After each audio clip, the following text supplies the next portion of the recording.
The envelope felt heavy in my hands, cream-colored, textured paper with gold embossing. Taste of compassion, it read, the letters catching the dim light of my restaurant's kitchen after closing time. I'd heard about this event for years. Boston's elite gathering to sip champagne, sample exquisite food, and donate obscene amounts of money to combat childhood hunger. The irony wasn't lost on me. I, David Reyes, who had once gone to bed with an empty stomach more nights than I could count, was now invited to cook for people who had never known what true hunger felt like. "You should be proud," my sous chef fella said, wiping her hands on her apron. "This is huge for the restaurant." I nodded, though pride wasn't exactly what I felt. Our little place, Races, was barely breaking even after 2 years. The bills piled up faster than the reservations came in.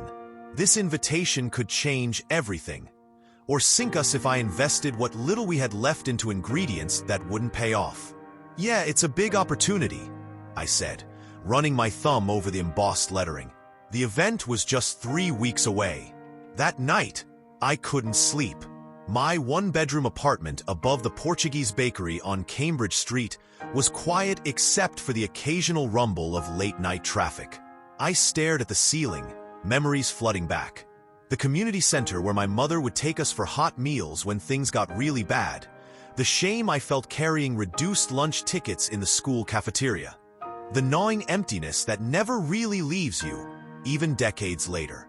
The next morning, I called the number on the invitation. "Mr. Reyes, we're so pleased you'll be joining us," chirped a woman whose voice was as polished as I imagined her pearls would be. "The committee has heard wonderful things about your fusion of Puerto Rican and New England cuisines. Thank you for the opportunity," I said, trying to match her enthusiasm while calculating how many extra shifts I'd need to take to afford the special ingredients I wanted. "You should know," she continued, "that Robert Caldwell will be attending. He's our biggest donor. Gave $500,000 last year alone." Even I knew that name. Robert Caldwell's face was plastered across buildings throughout the city. Sleek glass towers replacing the brick apartments where families like mine had once lived. His company had been at the forefront of the revitalization efforts that had pushed working people further from the city center. "Good to know," I said neutrally, though my stomach tightened. The following weeks were a blur of sleepless nights and endless testing.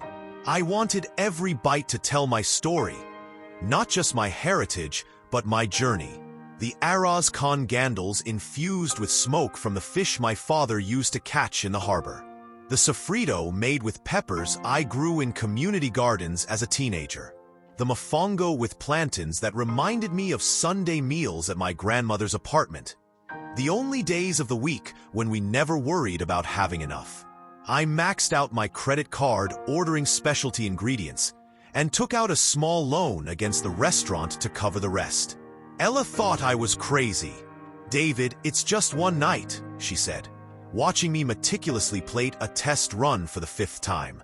"It's never just one night," I replied, adjusting a microgreen with tweezers. "This is our shot."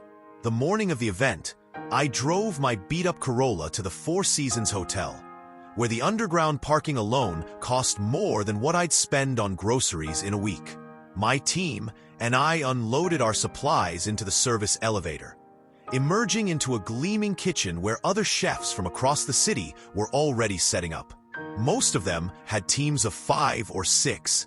I had Ella and Miguel, my dishwasher who'd begged to come along to help. We were outsiders here. No fancy chef coats with embroidered logos, no custom knife rolls. Just us, our food, and the story I was determined to tell. As I began prepping, I couldn't help but notice the stares. A few of the other chefs nodded politely, but most just looked through us. I recognized several from food magazines and local TV spots. Celebrity chefs with multiple restaurants and cookbook deals. "Don't let them get to you," Ella whispered, noting my tense shoulders. "I'm not," I lied, focusing on brunoising the sofrito vegetables with perhaps more force than necessary. Hours later, as the ballroom filled with men in tuxedos and women draped in jewelry that could have funded my restaurant for years. I stood behind my station, heart pounding. My dish was simple but meaningful, a deconstructed interpretation of the meals that had sustained me throughout childhood, elevated with techniques I'd learned working my way up through restaurant kitchens across the city. The first guests approached with curious smiles, accepting my offering with polite nods. Some came back for seconds, which I took as a good sign. But I was waiting, scanning the crowd for the face I'd researched online. Robert Caldwell, the billionaire developer whose company's logo now towered over neighborhoods where families like mine had been priced out. And then, there he was, taller than I expected, with silver hair and the confident stride of someone who had never been told no in his life. He moved through the crowd like he owned it, which, given the donations he made, he practically did. People parted for him, laughed too hard at his jokes, touched his arm with deference. When he finally approached my station, the conversation around us quieted. I straightened my posture, suddenly aware of my discount watch and the burned scar on my forearm, badges of my profession that felt like marks of shame under his appraising gaze. "And what do we have here?" he asked, his voice carrying just enough for those nearby to hear. "Good evening, sir," I said, hating how my voice betrayed my nerves. "I've prepared a modern interpretation of Puerto Rican classics with local New England ingredients. The mofongo is made with..." "Puerto Rican?" he interrupted, raising an eyebrow. Interesting choice for this crowd. I swallowed hard. The organizers wanted diverse perspectives on comfort food. He nodded absently and accepted the plate I offered. The silence around us grew as he took a bite, then another. His expression remained unreadable, and for a moment, I allowed myself to hope. Then he placed his fork down with deliberate slowness. "Poverty food dressed up as haute cuisine," he announced, his voice projecting across the now silent section of the ballroom. "Perhaps we should teach you how to cook before inviting you to events like this." The world stopped. Blood rushed to my face as nearby guests shifted uncomfortably, some tittering nervously, others looking away in second-hand embarrassment. In that moment, I wasn't a chef. I was a 10-year-old boy again, being mocked for the free lunch ticket in my hand. I stood frozen as Caldwell turned to walk away, already engaging someone else in conversation, as if he hadn't just shattered my dignity in front of the very people whose respect I'd been seeking. Ella gripped my arm. "David," she whispered urgently. "Don't!" But something was burning inside me, hotter than any kitchen flame I'd ever felt. I don't remember stepping away from my station. I don't remember walking to the small stage where the event organizer had earlier made announcements. I only remember the cold weight of the microphone in my hand and the sudden, startled silence as feedback briefly screeched through the speakers. "My name is David Reyes," I said, my voice steadier than I felt, "and I'd like to tell you about my dish." Hundreds of eyes turned toward me, including Robert Caldwell's, narrowed in irritation at the interruption. "Each element on that plate represents a chapter of my childhood in Boston," I continued. "The sofrito comes from the community garden where I learned to grow food when we couldn't afford groceries. The fish is prepared the way my father taught me, one of the few ways we could eat protein without breaking our budget.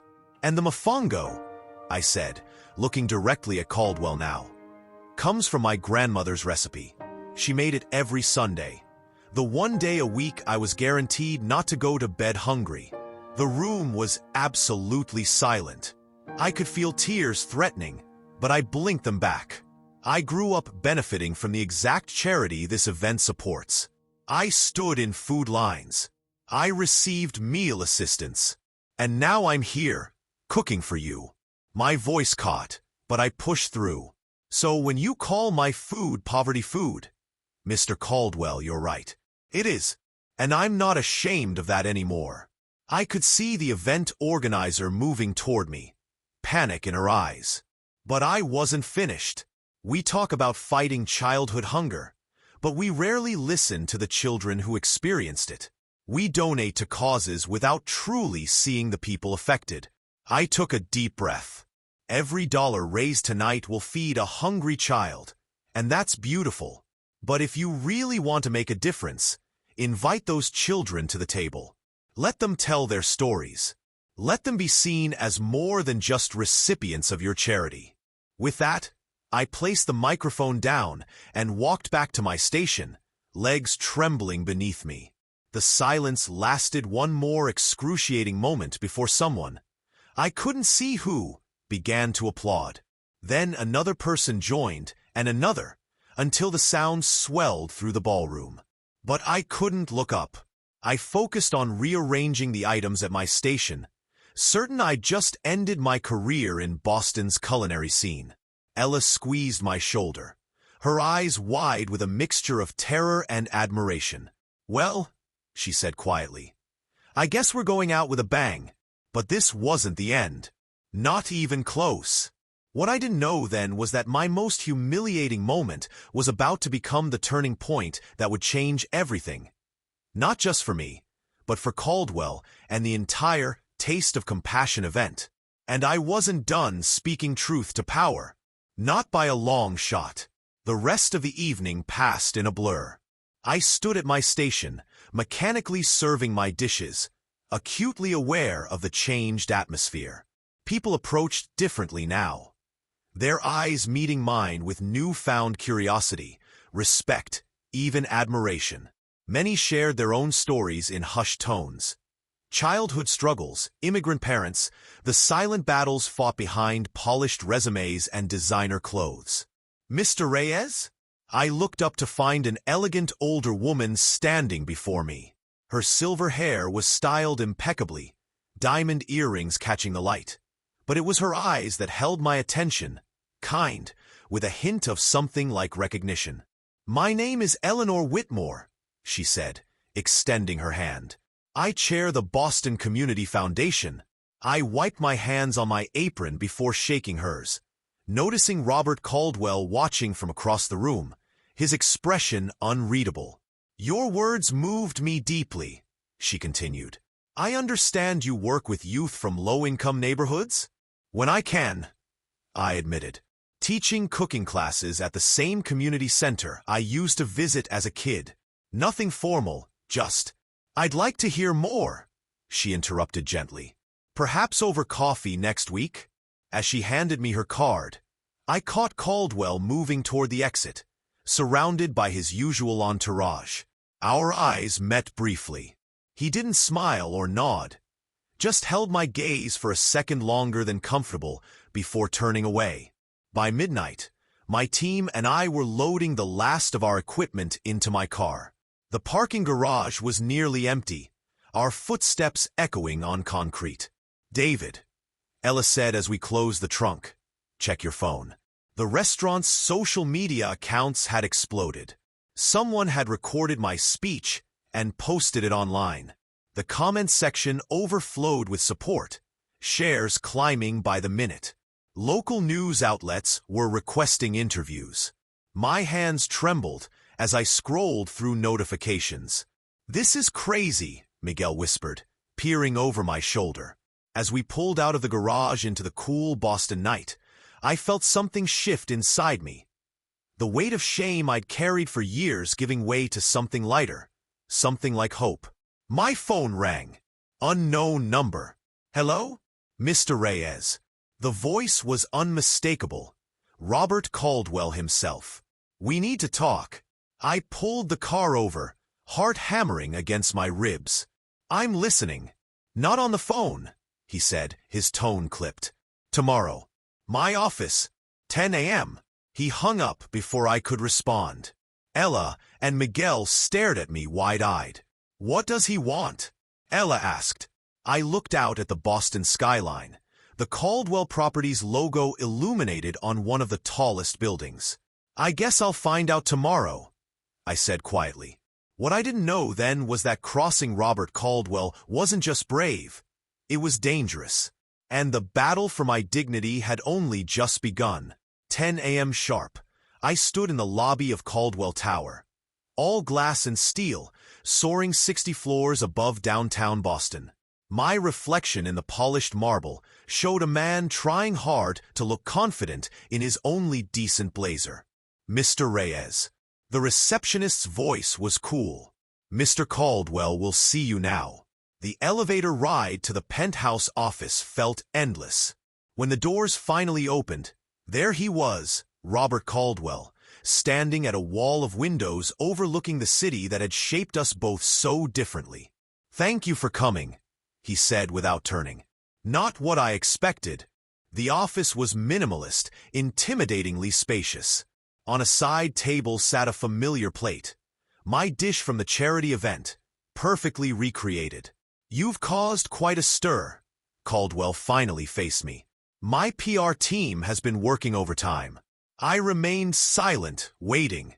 "I've spent the night watching that video spread," he continued, reading comments, fielding calls. He gestured to a chair. "Please sit." I did cautiously. "I built my fortune transforming neighborhoods," he said, taking the seat across from me. "Some call it gentrification. I call it progress." He paused. "But last night, you made me realize something I've been overlooking." He pushed a folder toward me. Inside was a proposal. A community culinary academy in Roxbury, fully funded, with my name as director. "What is this?" My voice barely above a whisper. "Redemption, perhaps. For both of us." Caldwell's expression softened slightly. "You showed courage last night, David. Something I've forgotten in my rise to the top. And what do you want in return? A partnership. Your vision, my resources. Together, we could create something meaningful. Not just charity, but real opportunity." I studied his face, searching for deception, but finding only what appeared to be genuine reflection. "I'm not looking for a figurehead," I said firmly. "I'm not offering that role," he countered. "I'm offering collaboration, equal footing." Outside his window, I could see the neighborhood where I grew up, now unrecognizable after years of development. But maybe, just maybe, this was a chance to preserve something of its spirit. 3 months later, we cut the ribbon on the Boston Community Culinary Institute. Eleanor Whitmore from the foundation stood beside us, beaming. Behind her, 20 students from neighborhoods like mine waited to begin their first class. My restaurant races now had a 2-month waiting list. The viral moment had brought fame, but it was this new purpose that brought fulfillment. As Caldwell and I shook hands for the cameras, he leaned in close. "Thank you," he said quietly, "for reminding me what it means to have dignity." I nodded, thinking of my younger self, the hungry boy who could never have imagined this moment. Sometimes, turning the tables isn't about revenge. Sometimes, it's about creating a new table altogether. One where everyone has a place and no one goes hungry. As I faced my first class, I knew this wasn't the end of my story. It was just the beginning.